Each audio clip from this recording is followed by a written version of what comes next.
Now we are starting the next topic. अभी actually हमारे दो ही टॉपिक्स बचे हैं. एक है आपके लिए प्रोकैरियोटिक सेल और दूसरा प्लाज्मा मेम्ब्रेन. ये दो टॉपिक होने के बाद हमारा चैप्टर कंप्लीट हो जाएगा. तो पहले सुन लो. प्रो का मतलब होता है प्रिमिटिव और कैरी ऑन तुम्हें पहले से ही पता है न्यूक्लियस. ठीक है. अब यहाँ पे लिखता हूँ cell with poorly developed poorly organised nucleus. Cell with poorly developed poorly organised nucleus यानी primitive nucleus is called as prokaryotic cell. Prokaryotic cell and nucleus is called as prokaryotic nucleus.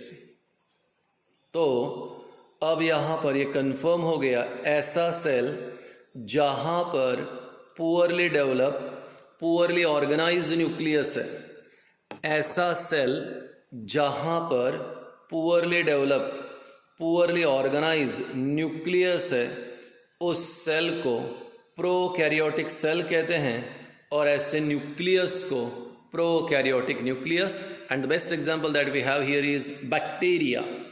तो bacterial cell को prokaryotic cell कहते हैं, या prokaryotic cell का example है bacterial cell. Pro primitive. So the cell with poorly develop, बहुत ही ज़्यादा पुअर डेवलप है. The cell with poorly developed, poorly organized nucleus, poorly developed and poorly organized nucleus is called prokaryotic cell, and the nucleus prokaryotic nucleus. इसको भी समझ लो. बोले sir prokaryotic nucleus का मतलब क्या? मैंने कहा तुमने अभी जो न्यूक्लियस स्टडी किया था उसमें क्या था? बोले सर उसमें न्यूक्लियर मेम्ब्रेन थी. करेक्ट. लिक्विड कौन सा था? सर उसमें न्यूक्लियोप्लाज्म था. क्या उसमें और कुछ था? यस सर, उसके अंदर न्यूक्लियोलस था. तो वेल डेवलप्ड न्यूक्लियस में न्यूक्लियर मेम्ब्रेन, न्यूक्लियोप्लाज्म, न्यूक्लियोलस तीनों भी होते हैं, और प्रो में ये तीनों भी नहीं होते हैं. इन prokaryotic nucleus nuclear membrane, nucleoplasm, nucleolus तीनों भी नहीं होते हैं.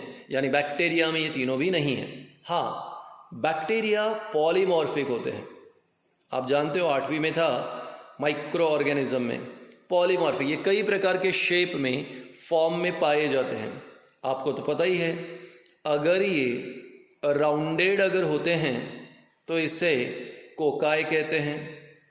अगर ये रॉड शेप होते हैं तो उसे बैसिलस कहते हैं. अगर ये यहाँ पे स्पाइरल होते हैं तो उसे स्पिरिलम कहते हैं. और लास्ट अगर ये कॉमा शेप अगर होते हैं तो उसे विब्रियो कहते हैं. अब क्योंकि अलग अलग प्रकार के शेप है, 8वीं में ही था, अलग अलग प्रकार के फॉर्म हैं, इसलिए इसे कहा पॉलीमॉर्फिक. तो अभी हम स्टडी करने जा रहे हैं बैक्टीरियल सेल. बैक्टीरियल सेल को ही प्रोकैरियोटिक सेल, ऐसा सेल जिसमें poorly develop poorly organised nucleus है, उसे prokaryotic cell. Example bacteria, polymorphic shape, rounded cocci, rod shape bacillus, spiral spirillum, comma vibrio. और ये है एक रफ आउटलाइन बैक्टीरियल सेल की जो हमें स्टडी करना है. आपको ध्यान देना है. नो डाउट बैक्टीरिया पॉलीमॉर्फिक है, पर बैक्टीरिया में सबसे बाहर का जो प्रोटेक्टिव मेम्ब्रेन है, बैक्टीरिया में सबसे बाहर का जो प्रोटेक्टिव मेम्ब्रेन है, इस मेम्ब्रेन को कहते हैं cell wall. So bacteria is externally covered or protected by the membrane called as cell wall. तो bacteria is covered by cell wall. बोले ठीक है. आगे but the problem is that क्या ये प्लांट है? नो. वाई? क्योंकि प्लांट यूकैरियोटिक होते हैं जबकि बैक्टीरिया प्रोकैरियोटिक है। पहला डिफरेंस, यहाँ सेल वॉल है तो क्या बैक्टीरिया प्लांट है? नो, बैक्टीरिया प्रोकैरियोटिक है जबकि प्लांट यूकैरियोटिक होते हैं। नंबर 2 पॉइंट, यहाँ पे प्लांट की सेल वॉल और बैक्टीरिया की सेल वॉल का कंपोजिशन अलग है। प्लांट में सेलुलोज होता है, बैक्टीरिया में सेल वॉल में एन एसिटिल ग्लूकोसामाइन, पहला केमिकल एन एसिटिल ग्लूकोसामाइन, दूसरा chemical N acetyl muramic acid, and the third one peptidoglycan. तो बैक्टीरिया की सेल वॉल में N acetyl glucosamine, N acetyl muramic acid और पेप्टाइडोग्लाइकन नाम के 3 केमिकल्स है, जबकि प्लांट में सेल वॉल होती है। यानी बैक्टीरिया का सेल वॉल, प्लांट का सेल वॉल कंप्लीटली डिफरेंट है। तो एक्सटर्नली बैक्टीरिया का जो बॉडी है वो सेल वॉल से कवर्ड है। इसके अंदर नंबर 2 पे जो ब्लू कलर की लाइनिंग से मैंने बताया था, यहाँ पे प्लाज्मा मेम्ब्रेन है। तो बैक्टीरिया के अंदर प्लाज्मा मेम्ब्रेन है। एक पॉइंट पे प्लाज्मा मेम्ब्रेन स्लाइटली फोल्ड हो गया और जो फोल्डेड एरिया है प्लाज्मा मेम्ब्रेन का उसे मीजोजोम कहते हैं। एक जगह पर प्लाज्मा मेम्ब्रेन फोल्डेड हो गया, प्लाज्मा मेम्ब्रेन के फोल्डिंग को मीजोजोम कहते हैं और मीजोजोम बैक्टीरिया को रेस्पिरेशन के लिए मदद करेगा। मीजोजोम बैक्टीरिया को रेस्पिरेशन के लिए मदद करेगा। अंदर की तरफ यहाँ पर बैक्टीरिया के अंदर लिक्विड है और इनर साइड में जो लिक्विड पाया गया उस लिक्विड को हम लोग कहते हैं यहाँ पर cytoplasm. So within the bacteria the material which is present is called as cytoplasm.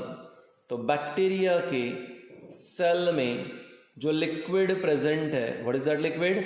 Cytoplasm. यहीं पे राइबोसोम्स भी है, 70S राइबोसोम।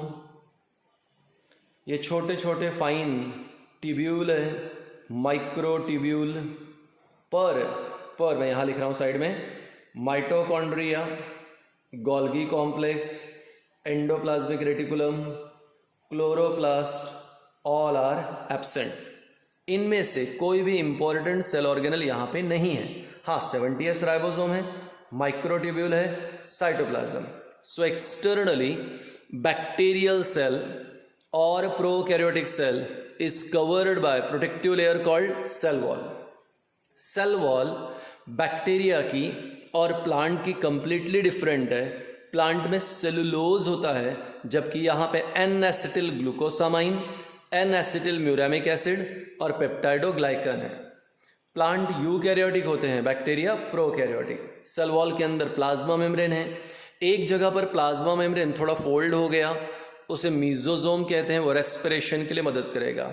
बैक्टीरिया के सेल में लिक्विड का नाम साइटोप्लाज्म, वहाँ 70S ribosome, microtubule, enzyme, ions है। पर हाँ, mitochondria, Golgi complex, endoplasmic reticulum, chloroplast होते नहीं। साइटोप्लाज्म में ही एक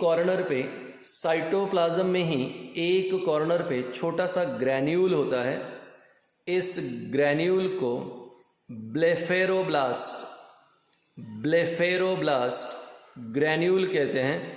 वहाँ से एक लंबा सा थ्रेड लाइक स्ट्रक्चर निकला है, उसे कहते हैं फ्लैजेला। साइटोप्लाज्म में ही एक कॉर्नर पे ग्रैन्यूल है, ब्लेफेरोब्लास्ट ग्रैन्यूल। इस ग्रैन्यूल से एक लंबा थ्रेड लाइक स्ट्रक्चर निकला, flagella, and flagella helps in locomotion, यानी ये लोकोमोटरी ऑर्गन है। साथ ही साथ पूरे सेल वॉल पर हर जगह यहाँ पर स्मॉल हेयरी आउटग्रोथ है।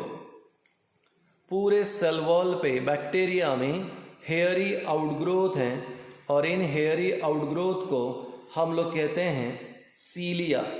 तो बैक्टीरिया के सरफेस पर क्या प्रेजेंट है? यहाँ पे सीलिया प्रेजेंट है और ये सीलिया इस बैक्टीरियल सेल के लिए लोकोमोशन के लिए मदद करेंगे, यानी ये भी लोकोमोटरी ऑर्गन है। तो सीलिया और फ्लैजेला लोकोमोटरी ऑर्गन, ठीक है, किसमें? बैक्टीरियल सेल के अंदर। अब यहाँ पे साइटोप्लाज्म में एक कॉर्नर पे, साइटोप्लाज्म में एक कॉर्नर पे प्लाज्मा मेम्ब्रेन को यहाँ पे अटैच होता है बैक्टीरियल डीएनए और बैक्टीरियल न्यूक्लियस और बैक्टीरियल क्रोमोसोम और न्यूक्लियोइड, 4 नाम है। तो मैंने कहा कि साइटोप्लाज्म के अंदर ही, साइटोप्लाज्म के अंदर ही यहाँ पर एक कॉर्नर पे bacterial DNA, bacterial nucleus, bacterial chromosome या न्यूक्लियोइड प्रेजेंट है। अब मैंने ऐसा क्यों कहा साइटोप्लाज्म? क्योंकि यहाँ पे न्यूक्लियर मेम्ब्रेन, न्यूक्लियोप्लाज्म और न्यूक्लियोलस तीनों भी यहाँ पे होते नहीं। अभी थोड़ी देर पहले ही कहा था मैंने, आपको याद होगा तो। प्रोकैरियोटिक न्यूक्लियस का मतलब होता है न्यूक्लियर मेम्ब्रेन, न्यूक्लियोप्लाज्म, न्यूक्लियोलस होता नहीं। तो यहाँ पर भी न्यूक्लियस है पर न्यूक्लियर मेम्ब्रेन नहीं है, न्यूक्लियोप्लाज्म नहीं है, न्यूक्लियोलस नहीं है। तो फिर डीएनए कहाँ पे है? DNA lies with in the cytoplasm, DNA lies with in the cytoplasm. इस बैक्टीरिया के एक कॉर्नर पे थोड़े बड़े बड़े थ्रेड्स होते हैं और इन लार्जर थ्रेड्स को हम लोग कहते हैं पिलाए, लार्जर थ्रेड्स को पिलाए। ये पिलाए यहाँ पे एडजेसेंट बैक्टीरिया, यानी पिलाए एक बैक्टीरिया को दूसरे बैक्टीरिया से अटैच होने के लिए मदद करेगा ड्यूरिंग सेक्सुअल कॉन्टैक्ट या कंजुगेशन कहते हैं। तो एक बैक्टीरिया दूसरे को ज्वाइंट हो, अटैच हो, इस अटैचमेंट के लिए मदद करने वाले धागे पिलाए। सो वंस अगेन यहाँ पे कंप्लीट हो गया। बैक्टीरिया पॉलीमॉर्फिक है, कई प्रकार के यहाँ पे इसके शेप होते हैं। तो अलग अलग प्रकार के आकार में, अलग अलग प्रकार के शेप में ये पाया जाता है, इसलिए पॉलीमॉर्फिक। अब बैक्टीरिया मैंने यहाँ पर दिखाया, कोई भी बैक्टीरिया हो उसके बाहर एक प्रोटेक्टिव कवरिंग रहेगी सेल वॉल पर। सेल वॉल में 3 केमिकल है, N acetyl glucosamine, N acetyl muramic acid और पेप्टाइडोग्लाइकन। ये कंप्लीटली डिफरेंट केमिकल है देन प्लांट सेल वॉल। अंदर प्लाज्मा मेम्ब्रेन है पर प्लाज्मा मेम्ब्रेन एक जगह पर फोल्डेड है, जहाँ वो फोल्ड हो गई उसे हम लोग मीजोजोम कहते हैं और मीजोजोम रेस्पिरेशन के लिए मदद करेगा। अंदर जो लिक्विड है वो साइटोप्लाज्म है। साइटोप्लाज्मिक लिक्विड के अंदर यहाँ पे माइक्रोट्यूब्यूल, 70S राइबोसोम और कुछ एंजाइम आयंस वगैरह है। साइटोप्लाज्म में एक कॉर्नर पे ग्रैन्यूल है, ब्लेफेरोब्लास्ट ग्रैन्यूल, वहाँ से फ्लैजेला निकला, फ्लैजेला लोकोमोटरी ऑर्गन। पूरे सेल वॉल के ऊपर छोटे छोटे हेयर से सीलिया, सीलिया लोकोमोशन में मदद करेगा, लोकोमोटरी ऑर्गन। तो सीलिया और फ्लैजेला लोकोमोटरी ऑर्गन। यहाँ पे साइटोप्लाज्म में एक कॉर्नर पे bacterial DNA, bacterial chromosome, nucleoid या बैक्टीरियल डीएनए प्रेजेंट है।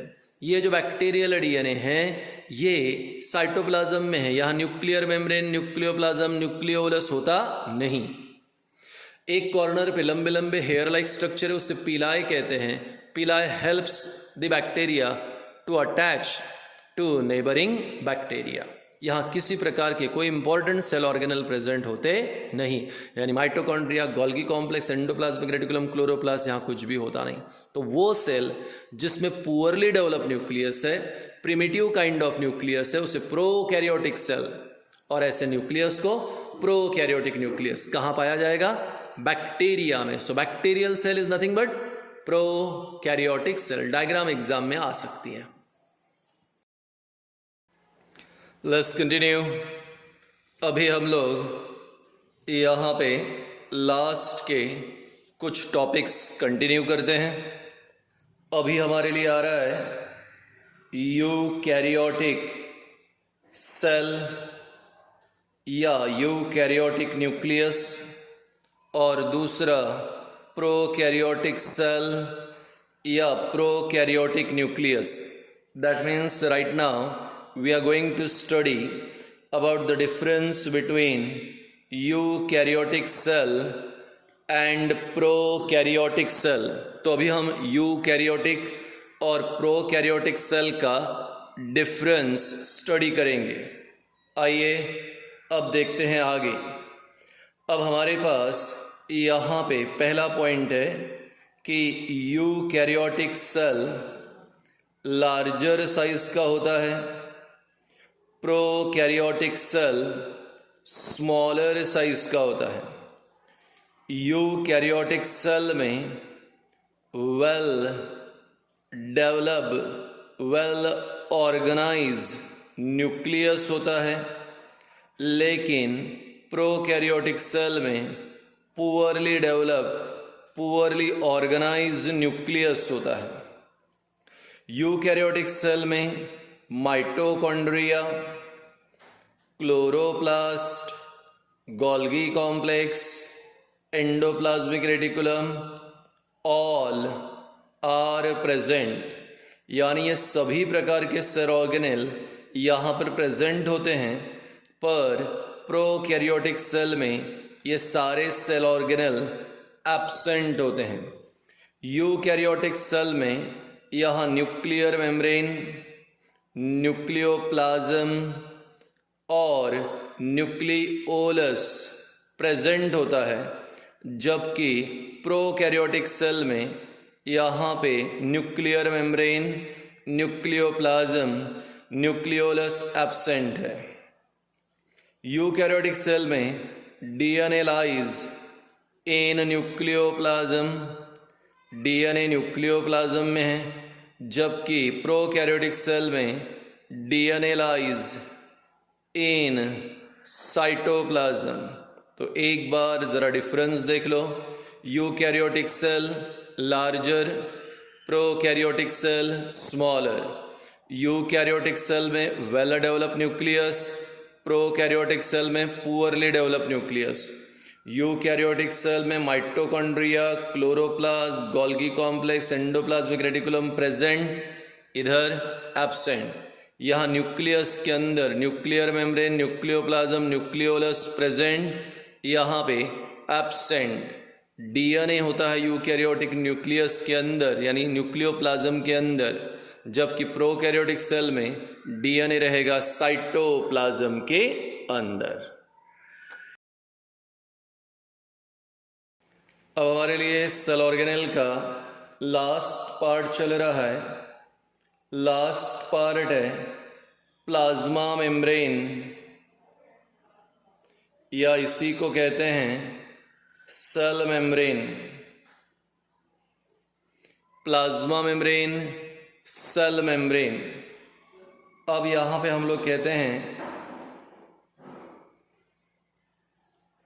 The outermost membrane in animal cell is plasma membrane. Animals में सबसे बाहर का मेम्ब्रेन प्लाज्मा मेम्ब्रेन होता है। ये प्लाज्मा मेम्ब्रेन हमें दिखाई देगा plants, animals, bacteria, RBC etcetera. तो ये प्लांट्स में, एनिमल्स में, बैक्टीरिया में, आरबीसी में, सभी में प्लाज्मा मेम्ब्रेन होता है, और प्लाज्मा मेम्ब्रेन को सेल मेम्ब्रेन भी कहते हैं। हाँ, एनिमल्स में सबसे बाहर है, और प्लांट में प्लाज्मा मेम्ब्रेन के बाहर सेल वॉल होती है। हमने ऑलरेडी आपको सेल वॉल के समय सिखाया। आइए कुछ पॉइंट्स पे फोकस करते हैं। प्लाज्मा मेम्ब्रेन ट्राई लैमिनर होता है। अब मैं इसको एक्सप्लेन करता हूँ। Plasma membrane is trilaminar in nature. तो प्लाज्मा मेम्ब्रेन ट्राई लैमिनर यानी 3 लेयर से बना है। It is lipoproteinous in nature. Plasma membrane lipoproteinous, lipids और प्रोटीन से बना है। It shows PLP arrangement. यहाँ पे जो अरेंजमेंट है प्रोटीन, लिपिड और प्रोटीन, प्रोटीन, लिपिड और प्रोटीन, PLP, ऐसे 3 लेयर, ठीक है, ऐसी अरेंजमेंट है। इसीलिए हमने कहा ट्राइलैमिनर प्रोटीन पहला, लिपिड दूसरा, प्रोटीन तीसरा। ट्राइलैमिनर इन नेचर। यहाँ जो प्रोटीन होता है ये 25 एंगस्ट्रॉन का होता है, जबकि लिपिड लेयर जो होती हैं 30 एंगस्ट्रॉन की होती है। तो मैंने कुछ पॉइंट्स बताए हैं, लेकिन बाकी इधर क्या कहा था मैंने? Plasma membrane is trilaminar in nature. तो ये पहली लेयर, इसे कहते हैं प्रोटीन लेयर, और ये प्रोटीन लेयर का थिकनेस है 25 एंगस्ट्रॉन। 1 एंगस्ट्रॉन का मतलब होता है 10⁻⁻10 मीटर, यूनिट है वो। उसी प्रकार नीचे का लेयर, ये भी प्रोटीन लेयर है, ये भी होता है 25 एंगस्ट्रॉन यूनिट का।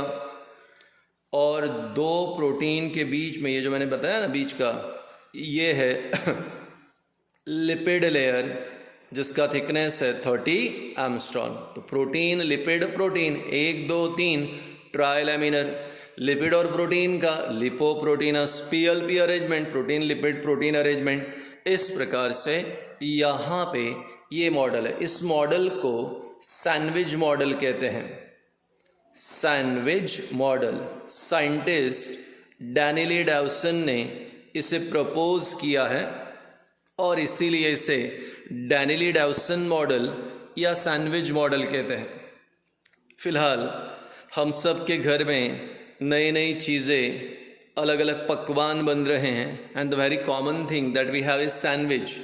2 ब्रेड के स्लाइसेस में मम्मी स्टफिंग भर लेती हैं, ऐसे ही 2 प्रोटीन के बीच में लिपिड है। तो यहाँ 2 प्रोटीन लेयर मतलब 2 ब्रेड, बीच में स्टफिंग यानी लिपिड। तो ये सैंडविच की तरह दिखाई देता है, इसलिए इसे सैंडविच मॉडल कहते हैं। लिपिड मॉलिक्यूल में 2 एंड्स होते हैं, एक हेड होता है और एक टेल होता है। हेड जो है इसे हाइड्रोफिलिक कहते हैं। फील, PHIL, फील का मतलब लविंग, हाइड्रोफिलिक यानी ये वाटर लविंग है। आप देख सकते हो डायग्राम में ऊपर, जिसका बॉन्डिंग तैयार होगा प्रोटीन के साथ। तो लिपिड के 2 एंड्स हैं लिपिड मॉलिक्यूल के, हाइड्रोफिलिक और हाइड्रोफोबिक। हाइड्रोफिलिक एंड बॉन्ड तैयार करेगा प्रोटीन के साथ, जबकि जो टेल है ये हाइड्रोफोबिक है और ये वाटर हेटिंग होता है, यानी ये वाटर को लाइक नहीं करता, वाटर हेटिंग। और ये वाटर हेटिंग जो एंड होता है, they lie towards each other. तो हाइड्रोफिलिक प्रोटीन के साथ बॉन्डिंग तैयार करेगा, जबकि hydrophobic end lie towards each other.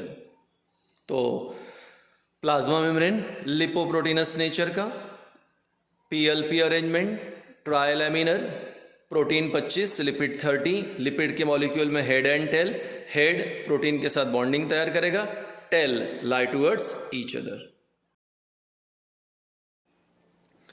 Functions, कुल मिला के हमें 7 फंक्शंस देखने हैं, जिसे छोटे छोटे 3 वीडियोस में हम लोग यहाँ पे देखेंगे, क्योंकि ये सभी फंक्शंस इंपॉर्टेंट है। इस चैप्टर में अगर कोई सबसे ज़्यादा इंपॉर्टेंट टॉपिक है तो यही अब आने वाले हैं, फंक्शंस ऑफ प्लाज्मा मेम्ब्रेन। तो पहला है प्रोटेक्शन। प्लाज्मा मेम्ब्रेन सबसे बाहर की मेम्ब्रेन होती है, और क्योंकि प्लाज्मा मेम्ब्रेन सबसे बाहर की मेम्ब्रेन है सेल की एनिमल्स में, तो ये प्रोटेक्शन प्रोवाइड करेगी। आप तो जानते हो वो मेम्ब्रेन जो सबसे बाहर होती है, आउटर मोस्ट मेम्ब्रेन होती है, उसका काम होता है प्रोटेक्शन प्रोवाइड करना, इसलिए प्लाज्मा मेम्ब्रेन प्रोटेक्शन प्रोवाइड करेगा। लिमिटिंग मेम्ब्रेन, ठीक है, अब मेरे हाथों को ध्यान दो, ये मेरी प्लाज्मा मेम्ब्रेन है, सपोज हाथ, यानी अंदर न्यूक्लियस है, Golgi complex, endoplasmic reticulum, lysosome, ribosome, सब अंदर है। सारे सेल ऑर्गेनेल को पैक करके रखना, सारे सेल ऑर्गेनेल को बाउंड्री के अंदर रखना, सारे सेल ऑर्गेनेल को विद इन द लिमिट्स रखना, ये काम किसका है? Plasma membrane. तो plasma membrane keeps all the cell organelle within its boundary, hence it is called as limiting membrane.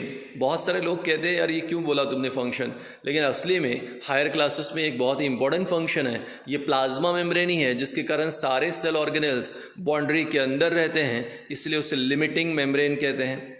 Elasticity, cell की साइज़ कम या ज़्यादा होती रहती हैं. पानी अगर सेल के अंदर ज़्यादा आ गया तो सेल की साइज़ बढ़ गई, पानी कम हो गया तो सेल की साइज़ छोटी. तो सेल छोटा या बड़ा इसलिए हो सकता है क्योंकि उसकी प्लाज्मा मेम्ब्रेन उससे मदद करती हैं. तो plasma membrane gives elasticity to the cell. तो सेल को इलास्टिसिटी प्रोवाइड करने का काम ये भी प्लाज्मा मेम्ब्रेन. आप जानते होंगे, आपने सुना होगा, हमारे शरीर में जो भी मैसेजेस जाते हैं वो in the form of electrical current, उसे इलेक्ट्रिकल इम्पल्सेस कहते हैं. तो एक सेल से दूसरी सेल तक मैसेज जाएगा, इलेक्ट्रिकल इम्पल्सेस, ये कौन कैरी करेगा? Plasma membrane. समझ लेते हैं. बोले सर हमने तो पढ़ा है कि neurons nerve cell message transfer करते हैं. Absolutely correct, nerve cell message transfer करते हैं, पर नर्व सेल में कौन? Plasma membrane. तो नर्व सेल की प्लाज्मा मेम्ब्रेन, न्यूरॉन की प्लाज्मा मेम्ब्रेन, ये इलेक्ट्रिकल इम्पल्सेस को ट्रांसफ़र करने के लिए मदद करेगा. यानी जो भी यहाँ पे इम्पल्स पास होंगी तो वो इलेक्ट्रिकल इम्पल्सेस को पास करने के लिए कौन मदद करेगा? Plasma membrane. पांचवा, प्लाज्मा मेम्ब्रेन परमिएबिलिटी शो करता है, यानी प्लाज्मा मेम्ब्रेन इज परमिएबल. पर प्लाज्मा मेम्ब्रेन की परमिएबिलिटी 3 भाग में डिवाइड की. Impermeable membrane, semi permeable membrane और selectively permeable membrane. Impermeable membrane, semi permeable membrane, selectively permeable membrane.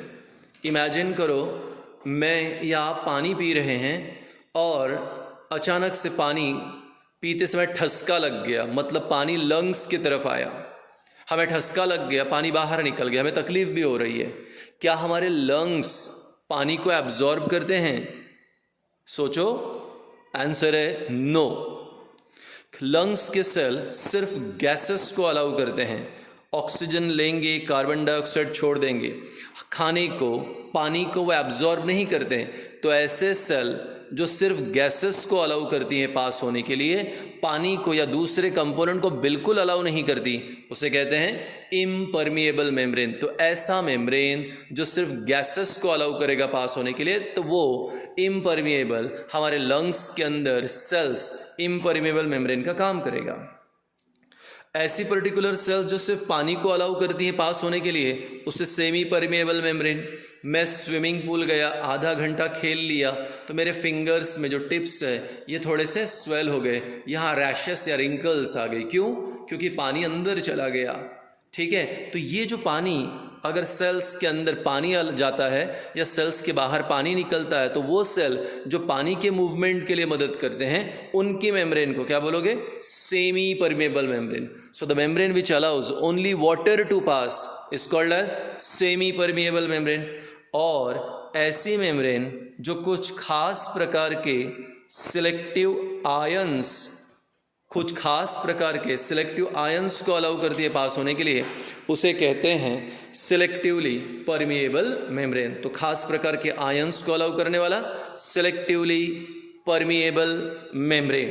तो जो सिर्फ गैस को अलाउ करेगा इम्परमिएबल, पानी को अलाउ करेगा सेमी परमिएबल, और सिलेक्टिव आयंस को अलाउ किया तो selective permeable membrane. Next important है अभी ऑस्मोसिस. क्या है ऑस्मोसिस? वीडियो कई बार देखते रहिएगा. Movement of water from higher water concentration to lower water concentration. Movement of water from higher water concentration to lower water concentration is called osmosis. अब ज़रा सुने, यहाँ पे लिया ए सेल, यहाँ पे लिया बी सेल. ए सेल में वाटर, पानी की क्वांटिटी ज़्यादा, बी सेल में पानी की क्वांटिटी कम, water more, water less. Water अगर मोर है तो हायर वाटर कॉन्सेंट्रेशन, और पानी अगर कम है तो लोअर वाटर कॉन्सेंट्रेशन। तो जहाँ पानी ज़्यादा होता है सेल में हायर वाटर, जहाँ पानी कम है लोअर वाटर। ठीक है, अब देखो क्या कहा, movement of water from higher water concentration to lower water concentration. Movement of water from higher water concentration to lower water concentration is called osmosis. तो जहाँ पानी ज़्यादा है वहाँ से उस सेल की तरफ पानी जाएगा जहाँ पानी कम है। तो हायर वाटर से लोअर वाटर की तरफ पानी के मूवमेंट को ऑस्मोसिस कहते हैं। यहाँ पर ए सेल ने पानी को लूज किया, इसे कहते हैं exosmosis, losing of water by cell. Losing of water by cell, एक्सोऑस्मोसिस।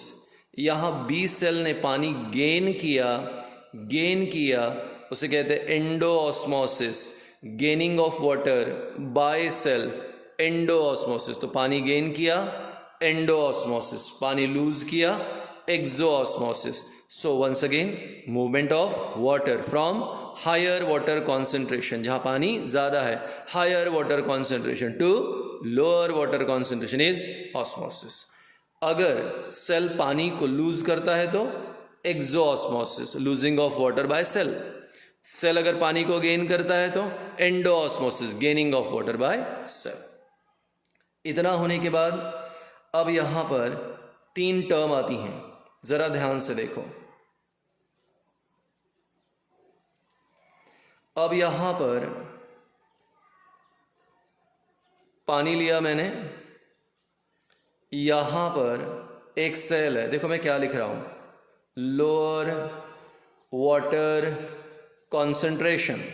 Cell को क्या लिखा, लोअर वाटर कॉन्सेंट्रेशन, और बाहर क्या लिखा, हायर वाटर कॉन्सेंट्रेशन। तो बाहर पानी ज़्यादा, सेल के भीतर पानी कम या कॉन्सेंट्रेशन कम। डेफिनेशन बोलो, movement of water from higher water concentration to lower water concentration is called osmosis. यानी बाहर से पानी कहाँ जाएगा, सेल में। Movement of water from higher water concentration to lower water concentration is called osmosis. बताओ सेल में पानी गया या नहीं गया, बोले सर सेल गेन्स वाटर। ठीक है, सेल ने पानी गेन किया। सेल ने अगर पानी गेन किया तो क्या हुआ, cell size increases, cell size increases. तो सेल की साइज इंक्रीज हो गई क्योंकि सेल ने पानी गेन किया। इफ कॉन्सेंट्रेशन, ठीक है, of solution around cell, if concentration of solution around cell shows higher water concentration, if concentration of solution around cell shows higher water concentration, then such solution is called as hypotonic solution। तो बाहर वाले solution को क्या बोलोगे, hypotonic. अगर cell के बाहर higher water concentration है, पानी ज़्यादा है, तो हाइपोटोनिक सॉल्यूशन। इसका उल्टा देखते हैं, सेल लिया, सेल में लिखा हायर वाटर कॉन्सेंट्रेशन और बाहर लिखा लोअर वाटर कॉन्सेंट्रेशन। अब क्या होगा, movement of water from higher water concentration to lower water concentration is called osmosis. तो सेल के बाहर पानी निकला, सेल लूजेस वाटर। ठीक है, सेल ने पानी लूज किया तो सेल साइज क्या हो गई, सेल साइज क्या डिक्रीजेस, सेल साइज डिक्रीजेस। तो यहाँ बाहर का क्या है, lower water concentration. If solution around cell shows lower water concentration, then such solution is called as, अब इसे कहेंगे हाइपरटोनिक सॉल्यूशन। तो बाहर का कॉन्सेंट्रेशन लोअर वाटर कॉन्सेंट्रेशन है तो हाइपरटोनिक, बाहर का अगर हायर वाटर है तो हाइपोटोनिक। देखो पहले में हाइपोटोनिक हायर वाटर, पर बाहर का अगर लो है लोअर वाटर तो उसे हाइपरटोनिक। अगर अंदर का और बाहर का दोनों कॉन्सेंट्रेशन सेम है तो बाहर वाले सॉल्यूशन को कहते हैं isotonic solution. Cell size remain same, न गेन करेगा न लूज करेगा, सेल साइज रिमेन सेम। बाहर वाले सॉल्यूशन को क्या बोलोगे? Isotonic solution. एक बार शॉर्टली रिकॉल करते हैं, फिर लास्ट फंक्शन की तरफ आते हैं।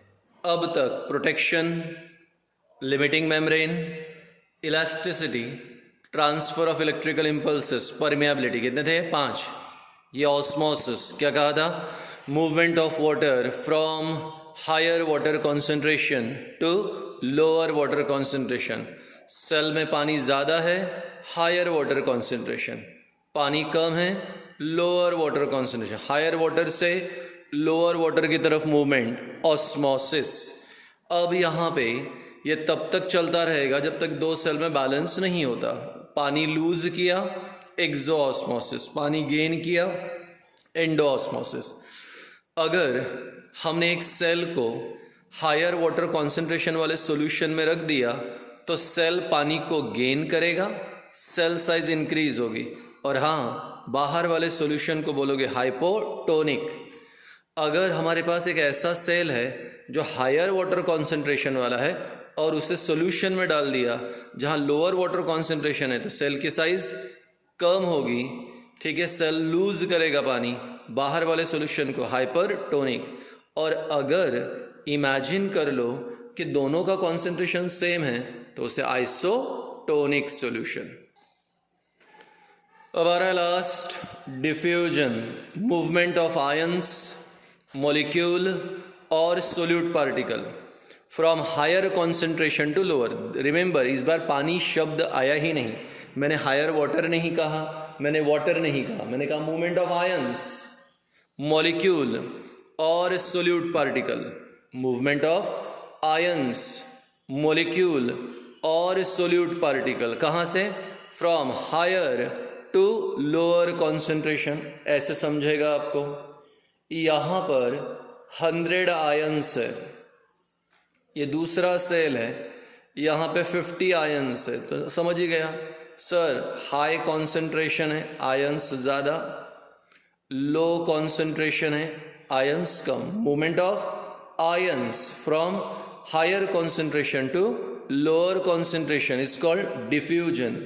अब यहाँ पे आयंस का, मॉलिक्यूल का या सोल्यूट पार्टिकल का मूवमेंट होता है हायर से लोअर कॉन्सेंट्रेशन की तरफ, तो उसे डिफ्यूजन कहेंगे। यहाँ 25 आयंस कम हो गए तो 75 बच गया, यहाँ 25 ऐड हो गए तो 75 आ गया, यानी दोनों क्या हो गए? बैलेंस। तो डिफ्यूजन तब तक चलता रहेगा जब तक कि दोनों भी सेल में बैलेंसिंग हो नहीं जाता। सो मूवमेंट ऑफ आयंस और मॉलिक्यूल और particle from higher to lower concentration is diffusion. ठीक है, डिफ्यूजन में आयंस का या मॉलिक्यूल का या पार्टिकल्स का मूवमेंट होगा हायर से लोअर की तरफ। हाँ, अगर ये वाला सेल अगर देखा तो इस सेल ने लूज किया component, losing of component exocytosis. अगर सेल कंपोनेंट लूज करता है तो एक्सोसाइटोसिस। इस सेल ने गेन किया इसलिए एंडोसाइटोसिस।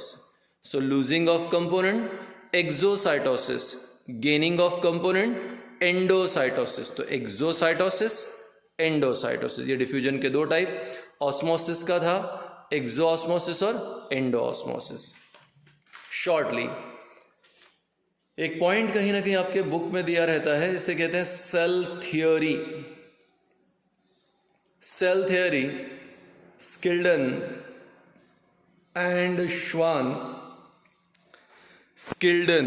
एंड श्वान ऐसे दो साइंटिस्ट लोगों ने ये थ्योरी प्रपोज की थी जिसे सेल थियोरी कहते हैं।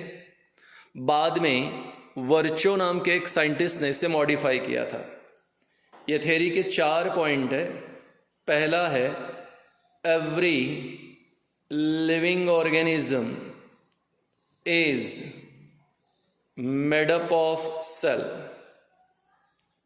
हर लिविंग ऑर्गेनिज्म काय का बना है? Cell. Every living organism is made up of cell. ठीक है। दूसरा, cell is the structural and functional unit of living organism. Cell is the structural and functional unit of living organism. तो पहला point था every living organism is made up of cell. दूसरा, cell is the structural and functional unit of living organism. तीसरा, every living organism starts its life from single cell. हर living organism अपने जीवन की शुरुआत एक सेल से करता है। आप जानते हो, उसे जाइगोट कहते हैं। Every living organism start its life from single cell. And आखिरी पॉइंट 4 मैंने कहा था ना, every new cell comes from pre-existing cell. Every new cell comes from pre-existing cell. हर नया सेल पुराने सेल से ही तैयार होता है। तो हर लिविंग ऑर्गेनिज्म सेल का बना है। Cell structural and functional unit है। लिविंग ऑर्गेनिज्म की शुरुआत सिंगल सेल से होती है और हर नया सेल पुराने सेल से ही आता है। Thanks a lot. यहाँ पे हमारा पहला चैप्टर कंप्लीट हुआ। बार बार वीडियोस देखते रहो, क्लास में इसको बाद में कंटिन्यू करेंगे।